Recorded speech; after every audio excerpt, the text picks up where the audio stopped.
Every week is an adventure in the NFL, and week 6 definitely left us in awe. Welcome to another episode of the Purple Huddle Podcast. It's time for our 2-minute offense. Kevin, big loss in the Big Apple for our Ravens. Yes, it was very big loss. Another blown fourth quarter lead. This is what the second one, third one this year. It's got to be something. Something's got to get done with this defense. It's. I don't know if it's mental errors, if it's physical, what. But they're just for some reason they fall apart in the fourth quarter. It Mhm. doesn't seem like they can handle the adjustments. It seems like it's like something switches off in their heads, but it's not just defense, it's offense too. Absolutely. It seems like they can't get nothing done in the fourth quarter. And I personally lead that back to coaching because that means they're not mentally strong enough to handle four quarters of football, nor are they physically ready for four quarters of football. That goes back to your head coaching, that goes back to your strength and conditioning coaching. I don't know. It's got to be something because this keeps happening, and when you get to the big boys, it's going to get worse. So, quick question: 6 weeks into the season, are you ready for a change at the head coach, or are you ready for a change at the end of this year? I'm ready for a change. I wouldn't do it, and then I am never one to like blatant to fire anybody in the middle of the season. I think it's just a distraction for everything, you know. But I think I am ready for a change in coaching. 15 years. I just think the uh the message, Harbaugh's message got stale with this team. I think he's lost the team. I mean, even when you got your Warner putting out the definition of insanity and doing the same thing over and over again and expecting a different result. And he comes out and said, well, I guess if you wanted me to understand what that was, he come to me. Hmm. Really? Yeah. I mean, really? When you make a boneheaded fourth quarter, fourth and one call, and then you come out and double down on it the next day, Yeah. when you know it was a boneheaded call to begin with. Yeah, I personally am ready, but I'm just not a fan of firing mid-season. I like Harbaugh. I think I remember watching the game and a couple times. It's been like the 3 times that we lost this year. CBS tended to show sideline shots, and it was Harbaugh and the coordinator Mike McDonald. I don't know, mess up his name. Always get them confused. Uh, Standing next to each other, and to me, they both look lost and confused at that rate. Obviously, with the situation with giving up those leads and stuff, they're going to look like that. But it seems like every time they show them to, they just look confused. So I really like Harbaugh. I don't want to see him go. I think it's been time to change an offensive coordinator. I really wanted Anthony Weaver as our defensive coordinator heading into the year. So we mentioned this off script what you did that we need about a year to give to the defensive coordinator to get his pieces in place, get the defense in place and all that stuff. We need a pass rush, but overall, I don't want to see Harbaugh leave right now. I think with Lamar heading into what can be a situation with the contract, a bigger situation, it's not the time to get a new coach. Not that the coach would get rid of LJ or anything like that. It's just I think it's time to keep at least the main parts around, which is You want to Harbaugh. keep you want to keep them with some stability before quality Yes, times. No, I, yes, I can understand that. My only problem is just that it's everybody else. I mean, yeah, you need your that franchise quarterback, but when you've lost your entire defense, when your special teams are looking at you like you got three heads, true. you got to do something. And as far as you're saying about the coordinator shit, I was ready to change the coordinator last year Oh yeah, hell yeah, and an offensive coordinator and McDonald, and he likes to implement that zone defense, which is only one person on the teams ever played. yeah. So we'll see. I'll end it with this. I think that obviously in agreement with you with getting rid of the offensive coordinator, but I don't want to get an outside offensive coordinator in there. I like James Urban at the quarterback coach to Oh move yeah. up into Oh no, offensive definitely. coordinator Oh no, position. that's what I would want. That's what I Yeah, was. I wanted I him last year. Yeah, I could agree with that too. I wouldn't mind having him, especially since he knows Lamar more better than anybody. Absolutely. Turning the page, Marcus Mariota, he had a near perfect game against the 49ers. Smitty, what went wrong with your squad at Mercedes-Benz Stadium on Sunday? Oh man. Well, let's say I think one word pretty much boils down the problem with us right now at this point in the season, and it's injuries. Okay. We've dealt with them before. We deal with them frequently, it seems. I see a lot of comment sections on 49ers pages and stuff that I follow talking about get rid of the medical staff, like whoever is in there. Yeah. Something's got to happen. Like something's got to change. We've got key guys dropping like flies every year. Aside from that, though, Mariota was definitely solid. I don't want to take anything away from the kid. 13 of 14.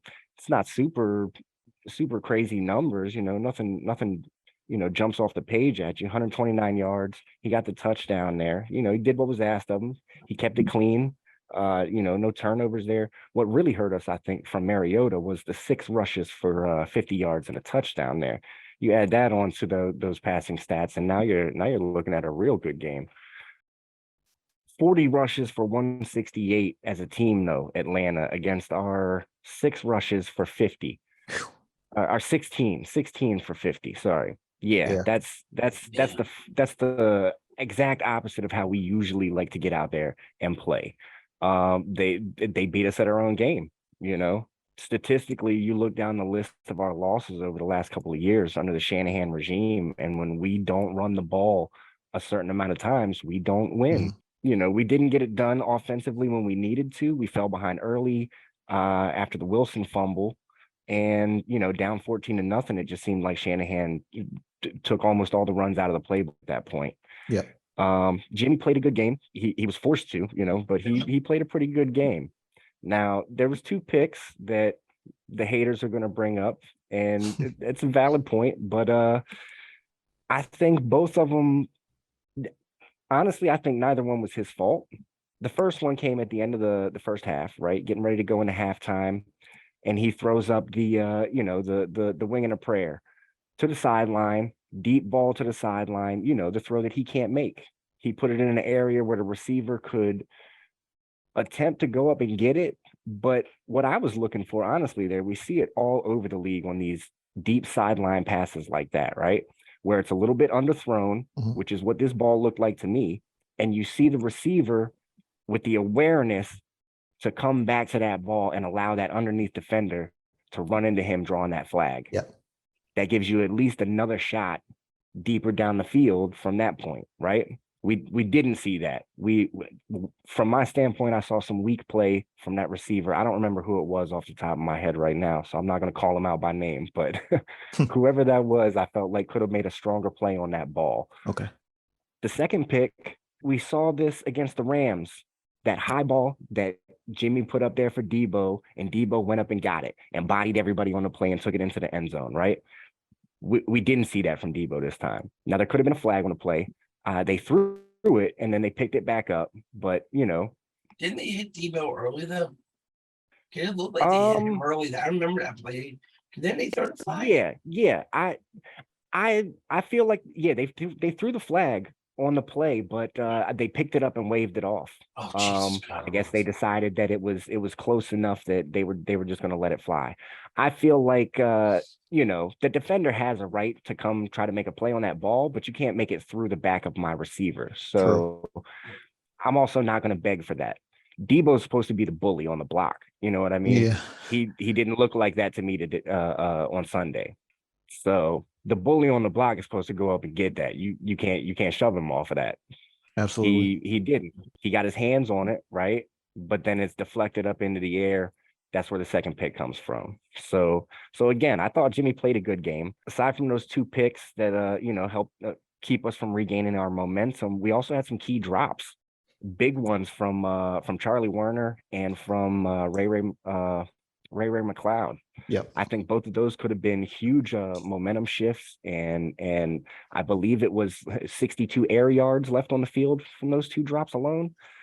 That's not how you win. It's not how you win football games. But I think sneakily, Atlanta is looking like a problem for a bunch of teams. They gave Tampa some issues. They took one from us. I'm not even gonna say snuck it. They absolutely took it from us. But yeah, that's about all I got to say. Now, on the bright side, what we have to look forward to is I think we're getting some guys back. Okay. Hopefully soon. We'll see how that goes though. Possibly Trent and Bosa coming back for the Sunday against the Chiefs. Kevin. Well, I mean, he summed it up the best. I mean, there's not really a lot to add other than the fact that Mariota had pretty much, it was a perfect quarterback rating in that game. 13 from 14. Its QBR was 144.6. I mean, its QBR was 95.8. His rating on 144.6. I mean, you can't ask for a better QBR than that. And he was able to spread the ball around with rushing and passing. But again, like as I fall back, the 49ers are banged up. They have been banged up for some time. I mean, they're lucky they have somebody like Garoppolo that was able to step in when their draft pick went down. But yeah, I mean, Atlanta, they're slowly looking like they're the Atlanta old when Matty Ice was there. They're 3-3, they're 2-1 at home. And when they're beating people, they're beating people. It's not like they're sneaking out last minute field goal. Their 3 losses, I think all of them were less than 6-point losses. Mhm. Damn. So yeah, Yeah, they're playing some They're bully playing- ball down there in Atlanta right now. yeah, they are. I mean, you figure they had 2 sacks, 36 solo tackles, 65-year-old team tackles on defense. They had one. They had a. I mean, the team reception were 13 receptions, 129 team yards and reception, and receiving alone, and then 168 yards overall rushing. It's like they're playing. They've got a balance to them that we haven't seen from them in years past. But one thing San Francisco can rest with too, guys are still in first place in your division. Definitely a bright side, a silver Yeah. lining there. Yep. In Atlanta, they're second, they're tied for first there. So it was battling 2 first place teams. One of them's when somebody's going to lose. Yep. The Steelers, they edged out the Bucks for their first home win on Sunday. Pittsburgh, they're now 10-2 all time against Tampa Bay. Did you guys hear that Brady absolutely cussed out his entire offense, his entire team at the end of that game? Yeah, they got some drama down there with Oh my God. TB12. Yeah, he apparently cussed out that he basically married Franklin, anybody he could see. Who was it that did the mid-season Hard Knocks? Because it needs to be Tampa Bay this year. True. That would be perfect. That would be funny as hell. But here he comes to save the day, my boy Mitch. Oh God. My boy Mitch. Kenny Pickett went down with a headache. Boy Mitch comes in, 9 for 12, 144 yards. Touchdown. Has to come in and save the day for the Steelers. But now I just mess with you. I know he Pickett got a concussion, which is never a good thing. When you're starting quarterback, it's concussion. But no, the kid did good. He was what? Yes. 11 for 18, 67 yards. I mean, not bad for a rookie performance. I was getting ready to say Pickett did his thing out there on Sunday, and I think he did. they really simplified the offense And for I think, him. and what helped him too is that Najee Harris. 14 rushes, 42 yards, actually 3 yards a attempt. Claypool, I don't understand why they don't try to run him more. Because when they do put him in a rushing situation, the man goes off.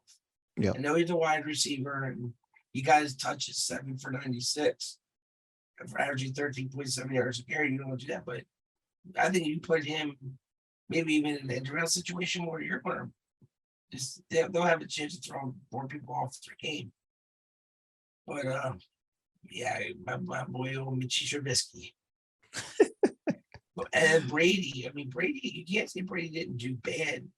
25 for 40, 243, 6.1 yards per average with a touchdown and no interceptions. But I don't know. It's just that it just seems like when Tampa Bay, when they're good, but when they're bad, they are awful. They just can't get off to a fast start this year. It seems like is one of their main issues. No running game. Yeah. Well, I mean, Fournette 21. Yeah, because Fournette's only averaging 3 yards a carry. Yeah. He had a big game. I think he had one game. He cracked over 100 yards earlier this year, if I'm not mistaken. But other than that, I mean, it's just it's nothing working right for that offense right now. Plus, you got to factor into it that the offensive line is still banged up and they're trying to get mesh and get themselves together. So It's true, too. I'm pretty sure they'll get it turned around. I don't know. With that separation loom under Brady's head, I don't think it's that right now. Truly in the game of football. Yeah. I'm sure that's factoring a little bit into it. But Brady, he's that type of quarterback where He's a kind of professional. I know that. I'm just saying. I'm sure he'll have them boys ready. And you know that hotline might be popping right now or pretty soon, calling his old buddy the party animal Gronk, trying to see if he'll come back, give it one more ride in what probably could possibly be Brady's last year. So that's another thing to watch over the next couple of weeks. I mean, even if he didn't decide last year, Tampa Bay could decide what it means last year with them. Well, we shall see. Smitty, what you got? What's the deal with Edelman? We see could he make a return? Yeah, he Right? signed him for one day and then he retired, right? Did they do that? Was it Edelman or was He's it, thinking about the who was the short the other guy out of Buffalo. He used to play for the Cowboys, Cole Beasley. Cole okay, Beasley, yeah, that's yeah, right. yeah. Played 1 week and Gotcha. He played Retired. 1 week and retired. Right, That's right. he won no parts of it. No, I feel like I feel like I heard something somewhere about Edelman talking about he wanted back in or something. Well, he did. Could say he have went just right- been somebody No, he did. talking No, some shit. No, he did. He did. He was on a radio show and he shouted, "Hey Brady, if you need some help, you know, my Right. numbers. You He got would my have to go number." back to the Pats though, right? If he came Right, back. right. Oh, they still on the race on him. They's on I his think race. so, yeah. Yeah. He He had was still 2 under years contract left. with him when he retired, yeah. Yeah, he had like 2 years left to retire. Yeah. But yeah, no, more relevant and in the real world though. Tom Brady made a comment the last week or the week before or something in an interview where he asked about what he was seeing around the league and he said a lot of bad football. And honestly, that's what I saw in the Steelers Bucks game. Yeah. It was a lot of bad football. So, as much as I love the guy, I'm a Michigan man, so gotta love me some Tom Brady. But yeah, he doesn't seem to be getting it done, It's not all him for sure. Definitely not all him. But I feel like a Pittsburgh team that is, kind of what are they, rebuild, reload, whatever they want to call it. Everybody calls it their own version of it, but that team should, the Bucks should be able to go in there and walk them, especially missing TJ Watt on that defense. And Minka was out, I believe. So, I was looking for them to light up the scoreboard and they just didn't. Well, you're listening to the Purple Huddle Podcast. Maryland football, they pulled off a big win on Saturday against Indiana. Kevin has the full breakdown. He's back for touchdown Terps. Yep, well, the Terps kept the Hoosiers at bay, leading to a hard-fought 38-33 victory on Saturday in Bloomington. However, it did come at a cost for Maryland, as Terps starting quarterback Tua Tagovailoa went down in the fourth quarter with an apparent knee injury. The starting GB had to be carted off the field and seemed to be in a lot of pain. No news yet on the severity of the injury, but the 5-2 Terps now face the 1-5 Northwestern Wildcats Saturday at College Park. The Terps are currently a 13-point favorite. However, that could change because if Tua can't go, it would fall on the former redshirt freshman Wake Forest transfer Billy Edwards. Will Edwards go or will Tua return for this game? We'll find out Saturday when we kick off at 3:30 at Seacoast Field in Maryland, College Park. Okay, and let's get caught up with what's going on around the NFL. Brandon has their halftime headlines. What you got for us, Brandon? All right, in case you missed it, Robbie Anderson's time in Carolina is up. The Panthers traded away the wideout a day after a big sideline blow up with the position coach. They ended him in being excused from the field. Anderson will embark on a new journey with the Arizona Cardinals. Commanders quarterback Carson Wentz, he'll miss the next several weeks with a fractured finger. Multiple reports say that he will be sidelined for 4 to 6 weeks. Taylor Heineke will get the nod in his place. The Titans, they are one step closer to a new stadium. It's a $2.2 billion proposal for a dome. Local lawmakers must approve the project before it can move forward. Nissan Stadium, their current home, opened in 1999. Deshaun Jackson, he is now a Baltimore Raven. ESPN and NFL Network both report that the team signed a 35-year-old on Tuesday. He spent last year with the Raiders and the Rams. You guys heard about Hollywood, right? Yeah, he's out. Yeah, possibly out for the season, but right? that's what it sounds like. Fracture. Yep. Yep, that's what it sounds Fracture like. foot. That's why as soon as they saw that Robbie Anderson's spat on the sideline, they were like, "Hey, we'll take that guy. Yep. Just send him over here." All right, I wasn't sure if you guys heard about that because it just came across my phone. Oh, yeah. Yeah. I heard. So the Vikings now have a 2.5 game lead in the NFC North thanks to the Jets beatdown of the Packers. What caught your eye in this game, Smitty? I think the thing that jumped off the page to me the most is definitely that the New York Jets could this year come away with the offensive and defensive rookie of the year by the end of the season. True. I mean, Breece Hall is looking pretty slick, and I'm off the top of my head, I can't think of another rookie who's really making an impression on the team like this. And then, I mean, Sauce Gardner he's all over. He's just draped over every receiver that they put him against. Yep. He's not giving up much. You could tell how much you're getting in somebody's head when they got to come over and flip the cheese head off of you on the way into the tunnel. The Alan Lazard, I think, was correct. Yeah, was the one that did that. Yeah. So, I mean, outside of that, what is Green Bay in trouble? I mean, are they really in trouble? We've all been beating around the bush about it for a couple of weeks, but it's the early season. They'll shake it out. Aaron will get them in gear. I don't know, man. I don't know. It might be another trap game on Sunday too, man. Going into DC. Right. You got Heineke coming off the bench. Yeah. Right. And that leads to this question: was Devontae really that important to this team? At this rate, yes. Right. Because I mean, they lost Marquez Valdez-Scantling as well. He went to Kansas City, but yeah, I don't know, man. That just seems crazy. Like, it doesn't seem like that little shift in personnel shouldn't cause this kind of repercussions on the field. That's what we would think, but yeah, it's definitely not looking good there. I like Green Bay, but I'm not too sold on them right now based off the last couple of weeks. I mean, the Jets and the Giants, yeah, it's not looking good. And a battle of New York Super Bowl. That would be wild. Jets versus Giants. Okay, Zach Wilson versus Daniel Jones. Yeah, picture that. It could happen. Two different. One's NFC, one's NFC. I got love for the Giants, but still, they're suspect to me. And the Packers, I can tell you what the Packers need. Not only Aaron Rodgers needs a bunch of wide receivers. The problem with Aaron Rodgers is that when you don't trust his wide receivers, he tends not to throw to them. And the thing is, he needs to get it, and he likes the more veteran wide receivers. He's got to get over it. He doesn't have it. He needs to get with these young guys, get their heads in the game, and get to go. But they need a defense. Aaron's been needing a defense for years. Aaron's been needing an offensive line for years. They don't ever address it in the draft. They don't ever address their free agency, and then they expect this kid to make chicken salad out of chicken shit. I think it's coming to roost at this point.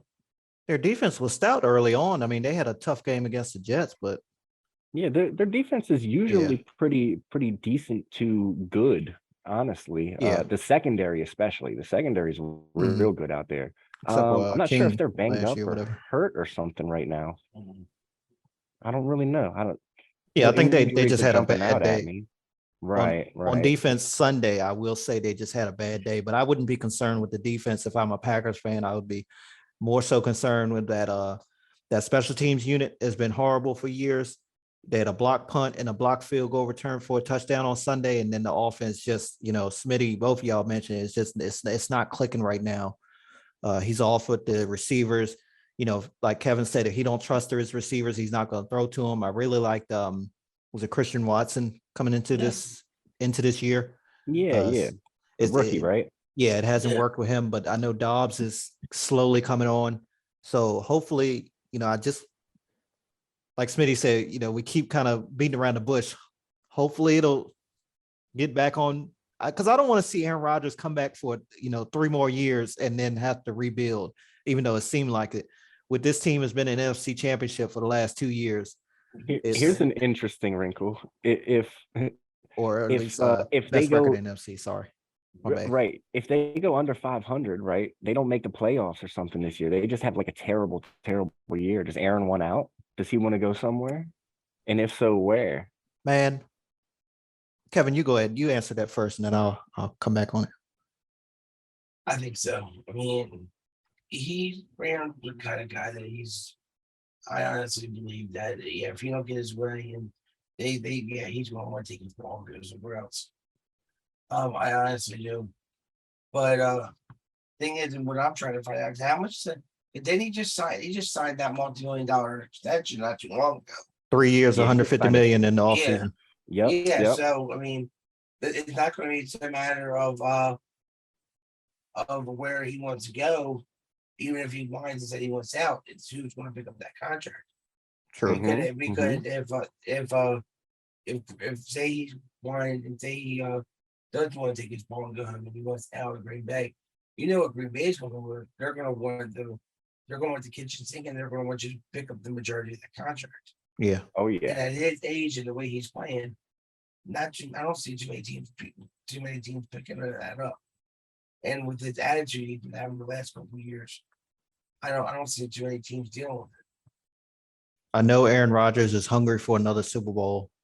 It seemed like it was close the last couple of years, but I think that if it was before this past all season when he signed the contract and he said that he's going to retire a member of the Packers, I would say that, yeah, he would want out and demand a trade. But right now, with him basically committing to them, not only with the contract, but verbally, and that, you can always go back on your words. We've seen it before, but I honestly believe that he wants to keep his legacy there as a member and retire a member of the Packers. You think back to Brett Favre. Yes, he was drafted by the Falcons and he came over, spent most of his career there, but I don't think he wants that type of situation again where when he comes back, get his jersey retired, when he comes back to games after he retires, that he gets booed or, quite possibly booed, or, have some animosity with the team like Brett Favre had with Ted Thompson and upper management and the fans as well. So I think he'll stay put there no matter what the record is. It's going to be tough on him because, Aaron he's not used to losing for sure. And he's not used to having these miscues with receivers and stuff like that. But they definitely have talent on the defensive side of the ball. It's just got to get those receivers fixed and timing down with them. And then the special teams unit has just been horrendous. So if they could figure that out, maybe they can get on a win streak. Well, the thing is, where would he go? I mean, you said he's hungry for another Washington.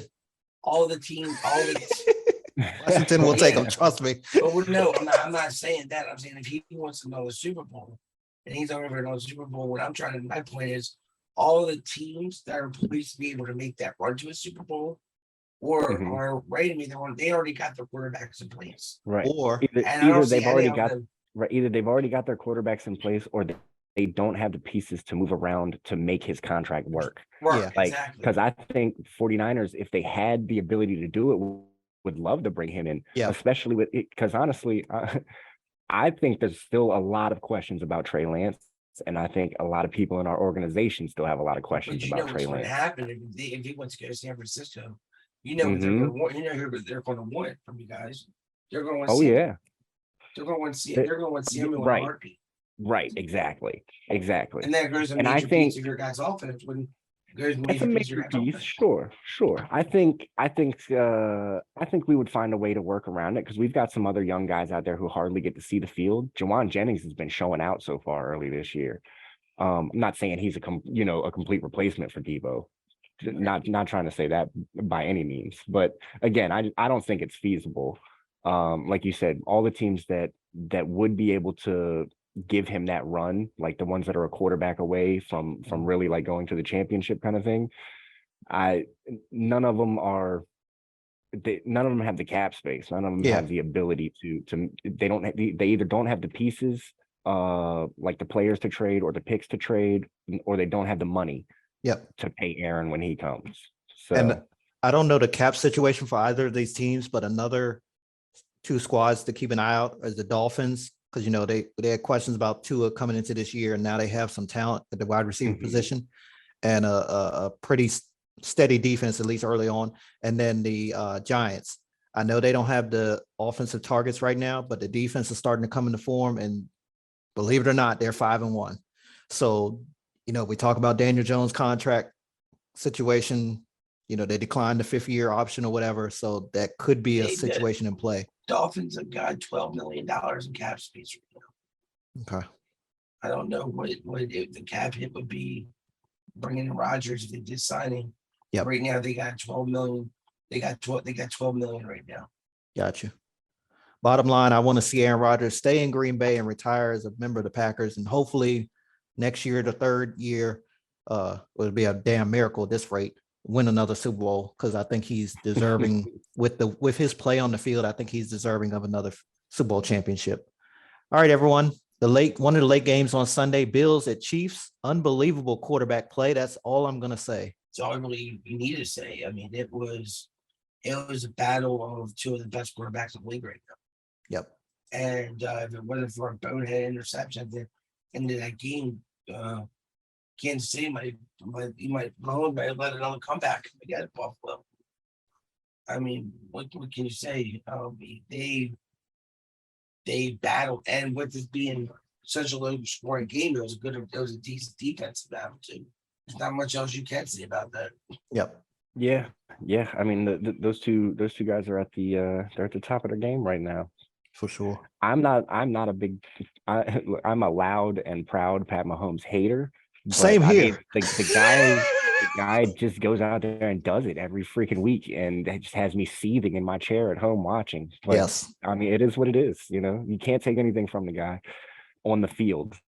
That is absolutely. I think as a human being, he's a terrible person. That commercial where he dumps the ketchup on the steak, I just can't get over it, bro. I can't get over it. or when he gives the stinky jerseys to the girl. Oh man, Smitty, I didn't know you was a Mahomes hater like myself. I should know there was something special about you. Oh yeah. But I just gained respect for him last year, especially after that Super Bowl. He had a rough year last year compared to his years prior, and I got to give it to him, man. Kansas City just finds ways to win games despite this loss on Sunday. But one thing I will say about this game, I always notice about Kansas City, they're really, with their coaches Andy Reid and offensive coordinator Eric Bieniemy and company, those guys are really good with clock management and game management. They tend to always have their timeouts heading into halftime. They don't waste timeouts. They don't waste challenges. They defer the opening half kickoff to after halftime. They try to double dip right before halftime, and then they get the ball back generally first and score a touchdown. But it didn't happen like this time. They did score that field goal before halftime, but Buffalo were the ones that went on a 7-play, 96-yard drive when they was backed up. I think it was a couple plays where they thought they was going to get a safety there, and they just ran it downfield. They got that 34-yard touchdown to Gabe Davis. And I get back to the timeouts. It didn't really matter in the first half because they did get down and score the field goal, even though it wasn't what they wanted, it was a touchdown. But they also wasted a timeout in the second half. And it didn't seem like that much, but it just, to me, that wasn't a typical Kansas City game. They're usually so flawless when it comes to that type of stuff. So that's one thing that stood out to me. But big games by Stephon Diggs and Juju Smith-Schuster for sure. Especially Smith-Schuster. We know what Stephon Diggs is capable of, but Smith-Schuster had over 100 yards on 5 catches. So Kelsey had over 100 yards. Kelsey as well? Yeah, he had 8 for 108. You're right. Yeah.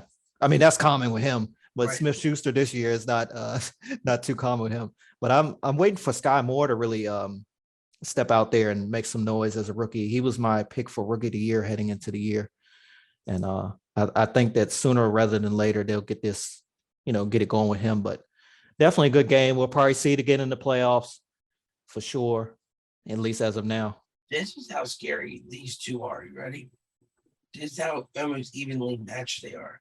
Josh Allen, 27 for 40, 329 yards, 8.2 yards average, 3 touchdowns. Was sacked 1 time for 11-yard loss. Patrick Mahomes, 25 for 40, 338 yards, average 8.5 yards per pass, 2 touchdowns, 2 interceptions, sacked 3 times for 19 yards of loss. That's scary how evenly matched they are. Smitty's Michigan Wolverines, they had another impressive win over the weekend. Set the scene for us. Oh, man, the big house, Big Ten rivalries. College football is all about rivalries, and the Big Ten has some of the oldest ones in the league. We're used to the Penn State whiteout there when they're playing their home games and stuff like that. We had our maize out this time. The stands were as gold as an ear of corn. It was beautiful. And just like we needed to, we came out and we put up a strong, dominant performance featuring the run, winning it in the trenches, Big Ten football, and put a strong W on the record versus a top 10 team. Let me pull up some stats here real quick. I had them over here. 563 total yards for us on the day. That's 418 of those on the ground. Blake Corum and Donovan Edwards were all but unstoppable. I said it last time I was on the podcast that I've got Blake Corum as my dark horse pick for the Heisman this year. He's becoming less and less of a dark horse, and I'm thinking he's going to be at the top of that pack here before too long if he keeps scoring the way he is. Again, on the defensive side of the ball, we just smothering it. It starts in the trenches. Those names I mentioned before keep popping up. They keep jumping off of the stat sheet. Mike Sainristil, the receiver converted to corner.